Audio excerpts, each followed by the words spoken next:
MacRae is here. She's an organizing and efficiency expert with Organizing in Rhode Island. Hey, Kristin, Hello. how you doing? How are you? Good, so good to see you. Good to see you again. All right, so we're talking about how being organized can help you, lose weight? Yes. And so not only do you do organizing and help with efficiency, but you were also a personal trainer. So you know how being fit and healthy can help. Yes, I was a dancer for 30 years, and I was a certified personal trainer for 5. So aside from being organized, I have this little background that I can bring in to give you tips today on how to lose weight by being organized. Okay, so let's get started with that. I'm not going to let you look at this. That's not for you, Kristin. Okay, so let's talk about the first one. Having an organized kitchen can really help.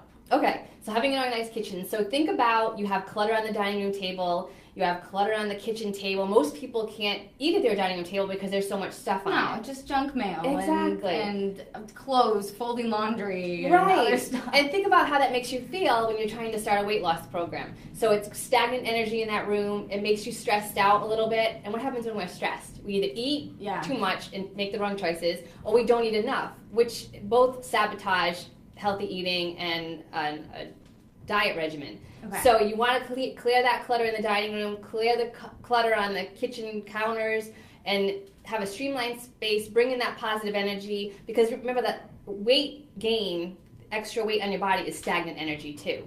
Yeah. So you want to cleanse that area, and you'll make better decisions when you're eating. So having that free space can really help you feel better, both mentally and physically. Okay, yes. So why is organizing your food pantry important? So organizing the food pantry, when you're planning and preparing your meals, you want to be able to go to a food pantry that's organized. So you have maybe your snacks on one shelf, healthy foods on another shelf. Maybe your kids have not great snacks, but those are their snacks and those are on another shelf. So you don't want to be tempted when you open up that food cabinet to pick the wrong foods at that time. So you want to open it and not be stressed out when you open the cabinet. Again, just grabbing something, making the wrong choice. And when the cookies are in the front, it's the cookies are right here. Oh, but if they're a little bit harder to get to. Exactly, or hide them. My husband hides some food for me. I have to go looking for it when I'm hungry. But yeah, so keeping them out of sight, out of mind. So when you're opening the cabinet, you're just looking at the healthy foods that will help you stay on track with your diet plan. And even working a little bit harder, maybe you're burning a few extra calories to get to what you really want. Right. The granola bars, the cookies, something like that. Right. Okay, and you said plan your trip for the supermarket. How can that help you? So by planning and preparing, you won't be buying those impulse items. So many times you walk in the supermarket and you're hit with the junk food right when you walk in on the left, the stuff that's on sale. Yeah. So if you go with the list, plan and prepare your market trips, that way you're not buying those impulse items. You want to work the outer areas of the supermarket. It's the most healthiest food. So that way you have your list, you grab, you go, and you get out of the supermarket quickly. Yeah. And the fruits and vegetables are on the outside. Yeah. The meat, the poultry. All the healthy stuff. That stuff's on the outside. Yep. And make your list and just don't veer from your list, because the minute you veer from that list, you're going to start buying those impulse items, and that will add, and usually those impulse items aren't good choices. Yeah, those candy bars, it's like buy 2, get 1 free, or the Easter candy goes on sale, or Valentine's Day candy's on sale. Exactly, but if you stay focused and stick to that list, you'll be good. And make that list a few days before you head to the market when you're planning and preparing your meals. And that way, also, you can save money by having an organized food pantry. You're going to that food pantry, making the list exactly from what you need from the cabinet. So you're not buying duplicate items and things that you don't need. So there's not more food than you need in your cabinet. Because doubling up can definitely make a big difference as well. And you said try to go once a week. Yeah, I say try to go once a week because, again, those impulse items, make your food list, meal plan, get everything you need for the week, and then you won't have to go again. And you won't be wasting time. If you can be efficient with your supermarket trips, that's more time you have to do other things. So it'll keep you on track with your weight loss plan because you're just going to get what you need for the week, planning and preparing it, and then get in and get out, and you won't have to go again that week. Do you think buying in bulk, does that make a difference if you're getting, because I know I like to really stock up on my groceries. Yeah. Does that make a difference if you're going once a week versus those bulk items? You can grab the bulk items too. Yeah, I just say some people like to go to the market every other day. Yeah. Like, first of all, it's a waste of time. Plan and prepare what you need ahead of time. from your meal plan, and then just go once a week, and then you'll have that extra free time. You'll be more efficient in your life with other areas. Yeah, some people do. They go to the store. My Yeah, dad is is going food shopping. I love my dad. He's one of those people that goes to the store every day. He likes to just go to the store. Yeah, just to go. He just goes. They know him by his first name. I hate to go food shopping, so if I can just get in and get out and get it done, and then have to worry about get the it rest scratched of the week. off the list. Okay, and I mean, obviously, working out can help you lose the weight as well. But you said to schedule your workouts right in the calendar. Yeah, so being organized, schedule those workouts ahead of time. Take time on Sunday to look at your week ahead, where you have to be. Maybe on Monday, Wednesday, Friday, you're going to work out that week. Put it on your calendar just like you would an appointment. And then I tell people, if you don't get to it on Monday, you can look ahead and say, I still have Wednesday and Friday scheduled on my calendar. But planning and preparing ahead for your workouts will keep you on track and keep you in the zone and focused on your workouts and meals too. And do you think having an appointment with maybe a trainer or going to a class really can help hold people accountable? Yeah, definitely. There's so many apps out there too, like the Mind Body app. I know I use that for Pilates. And I'm scheduled out through the end of March. At the beginning of March, I schedule out my month. So I know I have all my Pilates scheduled. And you don't want to miss. And sometimes you get charged if you call ahead and call too soon. So if you have it in there, it'll allow you to stay on track with your exercising too. And then plug in, even some people don't like to work out, which is perfectly fine. Go for walks. But you know what? Schedule that walk in your calendar. So that way Wednesday at 3 o'clock you're going for a walk. And if it rains, well then put it on your calendar for the next day. It's having that structure again. You'll hear me say this a lot when we're talking about structure and staying on track, and that will help you with the weight loss also. And even if it's taking a walk with the dog, going for a 30-minute walk rather than just letting them outside of the backyard, but taking the dog for an active walk, or taking the kids for a walk, or going for a family bike ride, something like that. Right. But making it an active point. Exactly. Nobody says you have to go to the gym. That there's so many other things that you can be doing. But like for instance tonight, like I made a plan. I don't want to go to the gym later, but I'm gonna exercise on the floor watching TV later, just because I want to get it in. So it's scheduled on my calendar to do, and it keeps you on track. Holding yourself accountable. Holding yourself accountable and scheduling that time for yourself too. Self-care, maintaining yourself and keeping up with yourself too. I like this. You said keep a prep gym bag in the car. Yes. So whatever type of activity, whether you're going to spin class, whether it's a gym class, whatever, Pilates, keep your mat in the car. Keep a separate bag for a spin class, your shoes, your towel, your whatever, wet wipes for your face, whatever it may be, and then have one for the gym. Keep those in the car so that way, say after you leave work one day, it's beautiful out and you don't want to go home, the sneakers and clothes are already prepped in the car, so you don't have to go home, because once you go home, you might not want to go back out. Yeah, you're done. So always keep, again, that gym bag. So people at home, again, might be saying that's a lot to do, trying to lose weight and get all this done at once, but put these little things on your to-do list. Scheduling a workout, maybe just focus on that for the next few weeks, and then focus on meals, and then focus on other things. But you don't have to do this all at once, but at least get one task maybe a week just to get started. Start somewhere. And I noticed that if I have that stuff in my car, then it makes me feel better, like, okay, it's there, I can go. And if I'm too tired or something happens, then at least I know I have it. Like on Monday, I was going to go to the gym, and I was like, I can't, I just need to go home and have dinner. But then Tuesday, it was already packed, ready to go, so then I did go to the gym. And it was already ready to go, I was ready. Yeah, and I tell people, buy little toiletries, like hairspray or wet wipes for your face, and little things for your hair that you need to keep them in the bag. Bobby pins that I did not have today. Kristen gave me some. She's ready. But always keep those little things, and that way they stay in the bag and you don't have to worry about it. Yeah. Okay, so the next one is, and normally I'm prepared. Kristen says, cleanse your closet, and that can help you lose weight as well. Definitely. How many people are hanging on to clothes that are too big? All right, where are they? Because they probably don't fit you now. Basement. Okay, they're in a bin, labeled, in a basement. Yeah. Why are you holding on to them? A lot of reasons. All right, so I always ask people, so why are you hanging on to those big clothes? Do you want to go back up to that size? Probably not. No, not right. Really. All right, so think of the energy now. They're in the basement, taking up space. Just in case. Just in case. But now you have that mentality that I might go up to that size one day.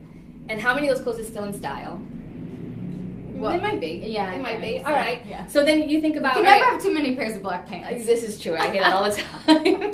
So think about though how that's making you feel in the back of your head. You're like, well, I might go back up to that size someday. But why do you want to go back to that? It's giving you the permission to say, well, I can slack off, and if I go up to that size, I'll go up to that size, and the clothes are there. Yeah. What would happen if you just went home tonight and got rid of the bin? Yeah, I'd be out money. That's what I wish. So I think you is think a lot of it as a lot of a lot of- people okay. feel that way. I'm one of those people. All right. Yeah. But what if you never go back up to that size again? Well, I hope I don't. All right. Yeah. So, but see, my thing is babies. Like, I'm gonna have babies someday, so it's like hanging on to that for when, you know, like you're close for when you get big. like, well, hopefully I'll buy Okay. maternity clothes, right? All right. But anyway, we're talking about normal people, All right. not wild. No, but we're everybody's not. in this boat. Everybody's in this boat. They have Okay. bins and bins of all different sizes. Yeah. I have clients that have storage units where they have bins of clothes that don't fit them anymore. Yeah. But why? I try to get past that to say, why are you holding on to these clothes? Do you really want to go back up to that size? How is it making you feel? Will you work harder not to get up to that size if you know those clothes aren't there? And will you work harder to maintain your weight now or lose weight knowing that you don't want to go back up to that size? I mean, if you have the reverse size, I have clothes that are too small for me too. I mean, I'm one of those people. I have way too many clothes. So I have of all sizes because I've been all those sizes. Yeah. So do you keep those clothes knowing that you could be multiple sizes, or do you get rid of it and just try to fit for what you have? I would try and get rid of it and fit for what you have. Yeah. And just focus on where you are now in your life and not have that distraction of the clothes that are too small or too big. And then too small goes the other way. Yeah. You might want to fit in those clothes again, but then if they're too small, you might put too much pressure on yourself to try and lose that weight, and then you sabotage yourself with the thinking. So we're trying to focus on cleaning your closet for what you have right now and focus on that. Right. Or, again, get it out of the closet, or you have yours in a bin downstairs. Some people are still living with those sizes in their closet that are too big. Take them out of the closet and then put them in storage downstairs in the basement or wherever, just so you're focused on what you're doing now with your weight loss and where you are, and that way you're just focused on what you're wearing now. And I got us totally sidetracked there. I know, sorry. Too specific of an example over here. Okay, and clearing the mental clutter, that can also help. Clearing the mental clutter will help with weight loss. Again, just going for walks after work or on a nice day like this, where it clears the mental clutter, go for a walk without any music, and it just helps with staying focused and limiting your distractions when you're trying to lose weight. You want to center and get in the zone when you're trying to lose weight. And sometimes when you're disorganized and there's so many distractions in the house, it becomes overwhelming. So just get out and take a walk, clear the mental clutter. Whatever you can do to reduce that will help with your weight loss also. That clutter in the house is a big thing because it stresses so many people out. And again, when we're stressed, we either eat or don't eat, and that's not good for your weight loss regimen. And just overall healthiness. Right, it's that stagnant energy in your home. You're trying to lose weight, you're trying to rejuvenate, and when that energy is stagnant in your home, it's hard to move forward, it's hard to move past that. So just spring is coming. If you're working on a weight loss regimen and your house is really disorganized, start working on that and not focus on the food so much. Focus on the process of getting organized, and you'll see that everything will fall into place with your weight and your stress levels once you start decluttering these rooms. And things should hopefully zen out. Yeah, hopefully. And get the paper out of the kitchen when you're eating. It's very distracting to sit down and eat a peaceful meal and have paper clutter around you or things on the dining room table when you're trying to eat. Or if you can't eat at the dining room table right now, clear that, make that a priority, clear that out, sit down, have a peaceful meal, and focus on the meal as opposed to standing up and eating or sitting with a pile of paper next to you. That will help also. I've noticed I do that. I'll eat in the kitchen. I'll stand at the kitchen counter and eat. And even my husband's like, you've got me doing that while we're standing in the kitchen. We'll have like a nice conversation and stand in the kitchen and talk and eat. And it's like, well, we could go sit down, but we're fine standing. Yeah, that's all right. But it is nice to be able to sit at your dining room table or sit at whatever, if you have a nook or something like that. But to be free of distraction. So like you said, maybe that should be number one priority.